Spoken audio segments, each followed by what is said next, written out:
Deuteronomy 5. Moses summoned all Israel and said, "Hear, Israel, the decrees and laws I declare in your hearing today. Learn them and be sure to follow them. The Lord our God made a covenant with us at Horeb. It was not with our ancestors that the Lord made this covenant, but with us, with all of us who are alive here today. The Lord spoke to you face to face out of the fire on the mountain. At that time I stood between the Lord and you to declare to you the word of the Lord, because you were afraid of the fire and did not go up the mountain." And he said, "I am the Lord your God who brought you out of Egypt, out of the land of slavery. You shall have no other gods before me. You shall not make for yourself an image that is in the form of anything in heaven above, or on the earth beneath, or in the waters below.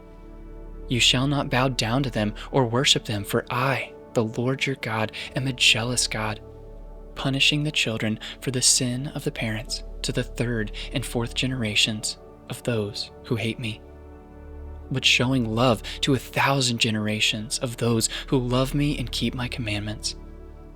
You shall not misuse the name of the Lord your God, for the Lord will not hold anyone guiltless who misuses his name. Observe the Sabbath day and keep it holy, as the Lord your God has commanded you. 6 days you shall labor and do all your work, but the seventh day is a Sabbath to the Lord your God. On it you shall not do any work, neither you nor your son or daughter, nor your male or female servant, nor your ox, your donkey, or any of your animals, nor any foreigner residing in your towns, so that your male and female servants may rest as you do. Remember that you were slaves in Egypt, and that the Lord your God brought you out of there with a mighty hand and an outstretched arm. Therefore, the Lord your God has commanded you to observe the Sabbath day. Honor your father and your mother, as the Lord your God has commanded you, so that you may live long, and that it may go well with you in the land the Lord your God is giving you. You shall not murder. You shall not commit adultery. You shall not steal. You shall not give false testimony against your neighbor. You shall not covet your neighbor's wife. You shall not set your desire on your neighbor's house or land, his male or female servants, his ox or donkey, or anything that belongs to your neighbor.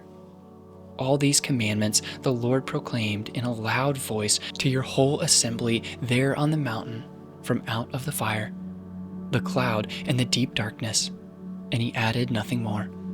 Then he wrote them on 2 stone tablets and gave them to me.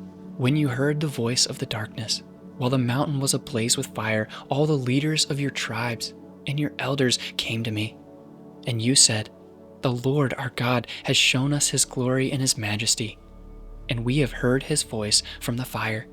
Today we have seen that a person can live even if God speaks with him. But now, why should we die? This great fire will consume us, and we will die if we hear the voice of the Lord our God any longer. For what mortal has ever heard the voice of the living God speaking out of fire, as we have, and survived? Go near and listen to all that the Lord our God says. Then tell us whatever the Lord our God tells you. We will listen and obey." The Lord heard you when you spoke to me, and the Lord said to me, "I have heard what this people said to you. Everything they said was good. Oh, that their hearts would be inclined to fear me and keep my commands always, so that it might go well with them and their children forever.